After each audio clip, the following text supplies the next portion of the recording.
ভিডিওটা অনেক বড় হয়ে গিয়েছে, তাই আর রুটিটা বানিয়ে দেখাতে পারছিলাম না। বড় ভিডিও তো আবার মানুষ দেখে না, স্কিপ করে করে দেখে, ছোট ভিডিওই দেখতে চায় না, আবার বড়টা তো দেখা দূরের কথাই। তাই আমি আর রুটিটা বানিয়ে দেখাতে পারলাম না। সবাই ভালো থেকো, সুস্থ থেকো, আল্লাহ হাফেজ। পরে দিয়ে দিব সাদা সয়াবিন তেল পরিমাণ মতো, আর দিব না। এভরিওয়ান, সবাই কেমন আছো? আমি নতুন একটি রেসিপি রান্না করব, তোমরা আমার সাথেই থাকো। পেঁয়াজ তেলটা দিয়ে দিয়েছি, এবার এগুলোকে কিছুক্ষণ ভেজে নিব। সেই পর্যন্ত তোমরা আমার সাথেই থাকবা। আমার রান্নাগুলি যদি তোমাদের একটু ভালো লেগে থাকে তাহলে কিন্তু লাইক কমেন্ট শেয়ার করতে ভুলবা না। লাইক কমেন্ট শেয়ার করে দিতেই হবে। আমি দিয়ে দিচ্ছি বাকি মশলাগুলো। রসুন বাটা, আদা বাটা, এরপরে হলো গরম মশলার গুঁড়ো, জিরার গুঁড়ো, ধনে গুঁড়ো, এরপরে দিব হলুদ, মরিচ, লবণ। এগুলোকে এবার কিছুক্ষণ কষিয়ে নিব।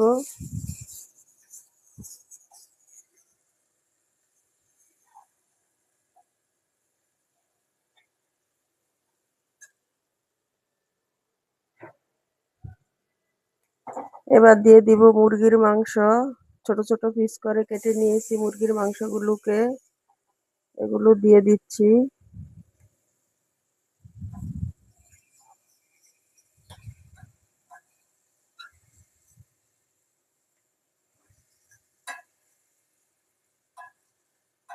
এরপরে দিব বাকি মশলাগুলো, এরপরে দিব বাকি সবজিগুলো।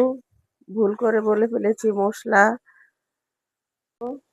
প্রথমত দিয়ে দিব আলু, আলু কুচি, এরপরে দিয়ে দিচ্ছি গাজর, গাজর কুচি। সবগুলো সবজি কিন্তু একই রকম সাইজ করে নিয়েছি।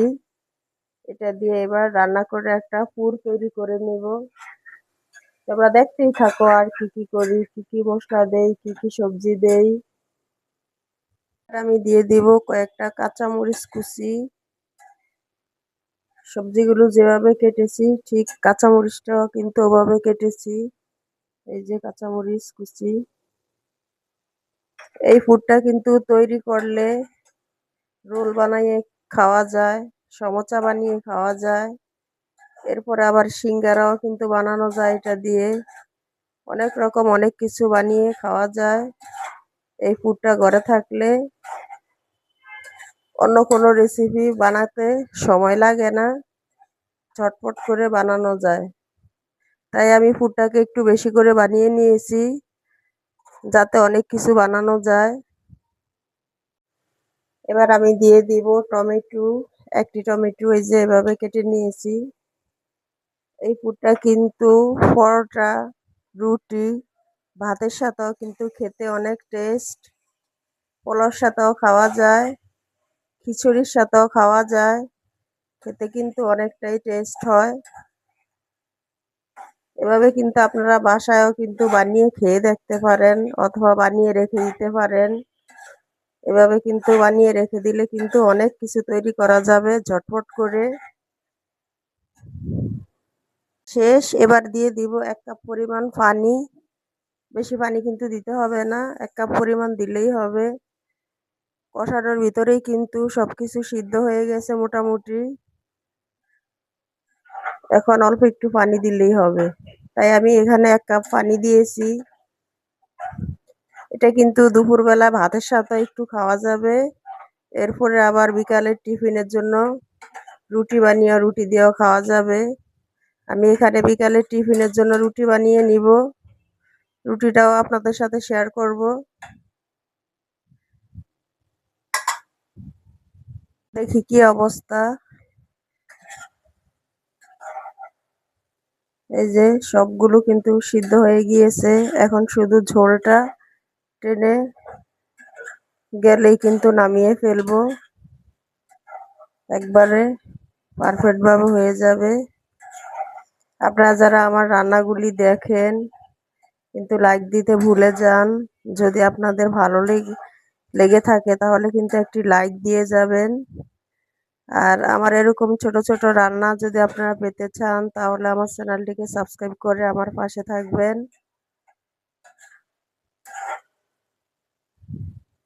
আর কি বলবো, লাইক কমেন্ট শেয়ার করে দিবেন, লাইক কমেন্ট শেয়ার করে দিবা। কি বলতে কি বলে ফেলি, সবকিছু গলিয়ে ফেলি। আবার কিছুক্ষণ নাড়াচাড়া দিয়ে লবণটা দেখে নিব, লবণটা ঠিক হয়েছে কিনা একটু দেখে নেই। আর একটু লবণ লাগবে, হালকা একটু লবণ লাগবে, হালকা একটু লবণ দিয়ে দিচ্ছি। দিয়ে কিছুক্ষণ নাড়াচাড়া দিয়ে দিচ্ছি।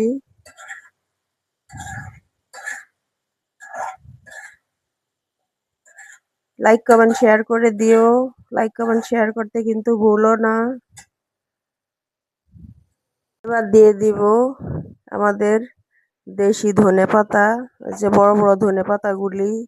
আমি কিন্তু এই ধনেপাতাগুলি বেশি ব্যবহার করে থাকি। এগুলা দিয়ে রান্না করলে কিন্তু রান্নাটা অনেক টেস্ট হয়। এই যে দিয়ে দিচ্ছি, দিয়ে কিছুক্ষণ নাড়াচাড়া দিয়ে দিব। আপনারা কিন্তু এই ধনেপাতাগুলি খেয়ে দেখবেন, যে কোনো রান্নাতেই দিলে কিন্তু অনেক টেস্ট হয়। মাছ ভাজি এরকম একটি পুর তৈরি করতে ধনেপাতা দিলে কিন্তু অনেক টেস্ট হয়। পুরটা আমার তৈরি হয়ে গিয়েছে। এই যে ঝোলগুলো একদম শুকিয়ে গিয়েছে। এই যে যেগুলি আছে এখন বাকি, এগুলো হলো তেল। এই যে শুকিয়ে গিয়েছে একদম। দিয়ে দিব 1 টেবিল চামচের মতো চিনি। চিনিটা দিলে কিন্তু টেস্টটা আরো দারুণ হবে। আপনারা চাইলে দিতে পারেন, না দিলেও কোনো সমস্যা নাই, দিলেও কিন্তু টেস্টটা দ্বিগুণ বেড়ে যাবে। খেতে কিন্তু অনেকটাই টেস্ট হবে। দিয়ে এবার কিছুক্ষণ নেড়ে চেড়ে দিচ্ছি। ম্যাগি মশলা নিয়েছি, এই যে ম্যাগি মশলা নিয়েছি, এটাও কিন্তু সাথে দিয়ে দিব। এই ম্যাগি মশলাটার স্বাদটা কিন্তু অন্যরকম, এটা দিলে কিন্তু আরো বেশি টেস্ট হবে। ম্যাগি মশলা চিনি এই দুইটা কিন্তু অপশনাল, আপনারা চাইলে দিতে পারেন, না দিলেও কোনো সমস্যা নেই, পুরটা হয়ে যাবে। আমি দিয়েছি একটু বেশি টেস্টের জন্য। এই যে আমার পুরটা একেবারে রেডি। এই যে কি সুন্দর হয়েছে পুরটা, মাশাআল্লাহ।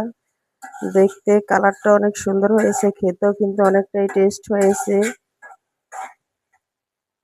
এবার এটাকে নামিয়ে ফেলবো। রান্নাটা ছিল আজ এই পর্যন্ত। আগামী অন্য কোনো রান্না নিয়ে আপনাদের সাথে দেখা হবে। সেই পর্যন্ত সবাই ভালো থাকবেন, সুস্থ থাকবেন। ভালো থেকো, সুস্থ থেকো। আল্লাহ হাফেজ, আসসালামু আলাইকুম। বেশি বেশি করে লাইক কমেন্ট শেয়ার করে দিও।